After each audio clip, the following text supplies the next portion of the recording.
Jelang libur dan cuti bersama Hari Raya Nyepi serta Idul Fitri 1447 Hijriah, Perumda Tirta Musi Palembang pastikan pasokan air bersih tetap mengalir 24 jam.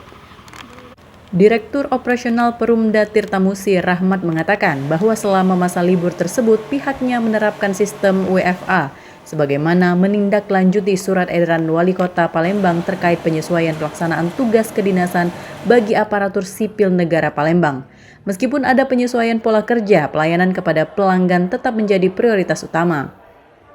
Karena itu sejumlah unit kerja yang berhubungan langsung dengan operasional produksi dan distribusi air bersih tetap menjalankan tugas secara penuh melalui sistem piket. Unit kerja yang tetap beroperasi di antara bagian produksi, khususnya operator intake dan instalasi pengolahan air, operator pompa dan valve, serta petugas distribusi. Mereka tetap siaga dalam memastikan proses produksi hingga distribusi air berjalan lancar di seluruh wilayah pelayanan. Untuk persiapan selama libur cuti bersama dan libur Hari Raya Nyepi dan Hari Raya Idul Fitri, kami tetap siaga menyiapkan petugas-petugas kita di lapangan dan informasi-informasi yang dapat dari call center.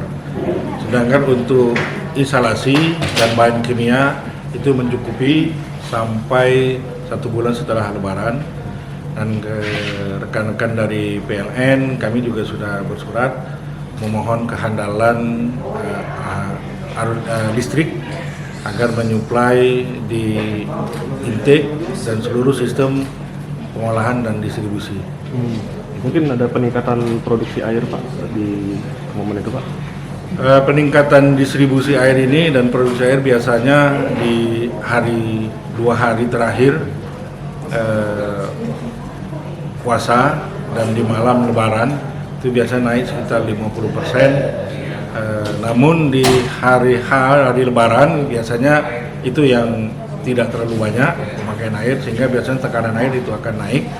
Dan kami mengimbau masyarakat itu ketika mudik Lebaran itu tetap memperhatikan meter air kita dengan cara menutup keran sebelum meter. Hingga saat ini kualitas air yang diproduksi Perumda Tirta Musi Palembang masih dalam sangat kondisi normal dan memenuhi standar yang telah ditetapkan. Dari Palembang, Sumatera Selatan, Erwin Setiawan, iNews melaporkan.